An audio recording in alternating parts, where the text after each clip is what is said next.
देखिए आज कैबिनेट में, अब मैं दिल्ली की आपको बताऊं, कैबिनेट में जितने मंत्री हैं वो नाम के लिए हैं केवल। मैंने तो पीछे से एक उनके पास मैसेज दिया था, इनको हटा दो, पैसा तो बचेगा। चला तो एक ही आदमी रहा सरकार को, सरकार के केवल प्रधानमंत्री। किसी मंत्री की औकात नहीं है कि इसकी गलत नीति के खिलाफ एक शब्द भी बोले। एक शब्द नहीं बोल सकते, बोलने है हिम्मत है, अगर वो अपनी माँ से पैदा हुए हैं एक शब्द बोल के दिखाओ इनकी नीति के खिलाफ, गलत नीति के खिलाफ। गलत नीति के खिलाफ नहीं बोलेंगे, बोलना चाहिए। और मैं तो कह रहा हूँ, मैं धन्यवाद करता हूँ आप लोगों का, आप बहादुरी से आप ये लेने आ रहे हैं, रिपोर्टिंग करें। अदरवाइज तो मीडिया तो बिक चुका है, मीडिया तो इसकी गोद में बैठा है और वो ये देश कभी उनको माफ़ नहीं करेगा, कभी माफ़ नहीं। और योगी आज क्या बता रहे हैं, ये तो मुझे शर्म आ रही है इनके पोस्ट से पढ़ करके। जिस दिन इन्होंने चार्ज लिया था, कितने बच्चे इन्हीं के हल्के में गोरखपुर में अस्पताल में कितने बच्चे मारे गए, वो ऑक्सीजन की कमी से। और आज इस कोरोना महामारी में, और ये महामारी दावे के साथ कह सकता हूँ, सीना ठोक के, हिम्मत है प्रधानमंत्री महोदय को चैलेंज कर रहा हूँ, हमारे साथ किसी भी चैनल पर अपनी पसंद का चैनल ले आए, आधा घंटा बैठ जाए हमारे साथ, आधा घंटा अगर हिम्मत है तो आइए।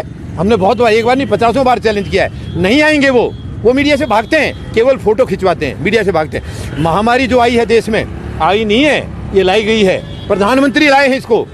सारे सबूत हैं हमारे पास, सारे दावे के साथ लिखित में दे सकता हूँ, ये महामारी प्रधानमंत्री महोदय की लाई हुई है। और उसके बाद जो लॉकडाउन लगाया है, इससे गैर जिम्मेदार प्रधानमंत्री और क्या हो सकता है। बिना सोचे समझे रात को भाषण दे रहे हैं, रात के 12 बजे से लागू कर रहे हैं। उन्हें मालूम नहीं है इस देश में आधी आबादी ऐसी है जो सुबह कुछ मजदूरी करने जाएंगे, कुछ कमा के शाम तक लाएंगे तो चूल्हा जलेगा घर में, नहीं तो चूल्हा नहीं जलेगा। उनको क्या खिलाया इन्होंने, उनको क्या दिया कुछ।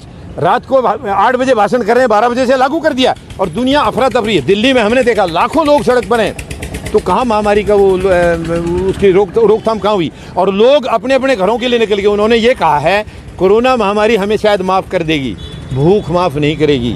उनके बारे में क्या सोचा। तो ये जो कर रहे हैं ना, मैं इसको ज़्यादा सीरियस इसलिए नहीं लेता, इनको तो उनके आदेश का पालन करना। एक झूठा है तो दूसरे को झूठ बोलना ही पड़ेगा, ये उसके रास्ते में जाएं। लेकिन मैं आपको विश्वास दिलाता हूँ, उत्तर प्रदेश की जनता ये जितना सोच रहे उतनी मूर्ख नहीं है। ये सोच रहे तुम अपनी डुगडुगी बजाओ और ऐसे आ जाएंगे। इनको वापस मंदिर की घंटी बजाने के लिए भेज देंगी जनता यहाँ से, ये मैं आपको दावे के साथ कह रहा हूँ। He is not coming. 2022 में ये बिल्कुल बाहर जा रहे हैं। ये जो पोस्टर लगा रहे हैं ना, ये दिखावा है। देखिए मैं तो ये कहता हूँ, जो काम अगर किया है उसको बताने की ज़रूरत नहीं होती है, वो जनता को मालूम है। होर्डिंग लगानी है तो जनता के दिल में लगाओ, कभी नहीं मिटेगी, ना आंधी में, तूफान में, ना पानी में गलेगी। ये तो उड़ जाएंगे, कल कोई इसको फाड़ जाएगा, बारिश में ख़राब होंगे, क्योंकि ये दिखावटी होर्डिंग है। किया नहीं है इन्होंने, जो किया उस जनता के सामने सारा लेखा जोखा है। मैं उनको रिपीट बार बार करके आपका समय ख़राब नहीं करना चाहता। इन्होंने कुछ नहीं दिया है, केवल दर्द दिया। अब किसान हैं, देखिए आप, 10 महीने किसानों के आज हो गए 300 दिन। आज किसानों के आंदोलन के 300 डेज हो गए हैं। वो 3 जो कृषि कानून तोहफा कह के लाए थे, ये शर्म आने चाहिए प्रधानमंत्री को। उन्हीं की रोटी खा रहे हैं वो, 3 बार रोटी खा रहे हैं, उसको उसकी पीठ में आप छुरा घोंप रहे हो। मतलब इससे निकम्मा और इससे गैर जिम्मेदार इंसान और क्या हो सकता है।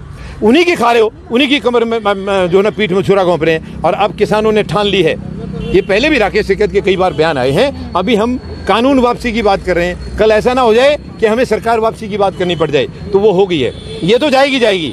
मुझे वो भी नहीं लगता है इसके चुनाव के बाद वो सरकार भी नहीं टिकेगी। अगर वो 24 तक रह गए तो ये देश नहीं बचेगा। तो हमें देश को बचाना है और हम सैनिक हैं। हमारा नारा भी है सरहद से संसद। जब हम सरहद के पास खड़े होते हैं बेटे, तो दुश्मन की गोली और हमारी छाती में बहुत कम फासला होता है, मगर हम वहाँ डगमगाते नहीं हैं। हम नहीं सोचते हैं कि यार ये गोली मेरी छाती में लगी तो मेरा क्या होगा, बीवी बच्चों का। नहीं, हमें मालूम है मेरा देश मेरे भरोसे पर है, मैंने देश को बचाना है। तो जब हम वहाँ पर गोली खा करके उस रिस्क को लेकर के चला सकते हैं, तो पार्लियामेंट में कोई मुश्किल काम नहीं है। तो आप सैनिक आएंगे वहाँ पर डेफिनेट, और इस देश को हम बचाएंगे। ये किसी आपकी धरोहर नहीं है, ये 140 करोड़ लोगों का देश है। आपका भी उतना ही है, मेरा भी उतना ही है, सबका है। इनका नहीं है मुट्ठी पर। ये 3 उद्योग घरानों को बचाने के लिए किसान को उजाड़ रहा है, और बाकी तो बहुत कुछ इन्होंने बनाया क्या है, गिनती करा दो ना। ये आपको जो आंकड़े देने बेटे ये जॉब के, ये सारे झूठे हैं। आंकड़े दो ना, इनके आंकड़े दीजिए। प्रधानमंत्री महोदय ने 2 करोड़ साल के कहे थे, तो 7-7.25 साल हो गए, 14 करोड़ जॉब गिना दो। वो उन्होंने जॉब दी नहीं है, ली है। ये लोग दे नहीं सकते हैं, ये लेने के लिए, छीनने के लिए आए हुए हैं। इतने संसाधन, ये तो कहते हैं 70 साल में कोई काम नहीं हुआ, तो लूटा। इन्होंने बेचा क्या है, जब कुछ हुआ नहीं था तो बेचा क्या है।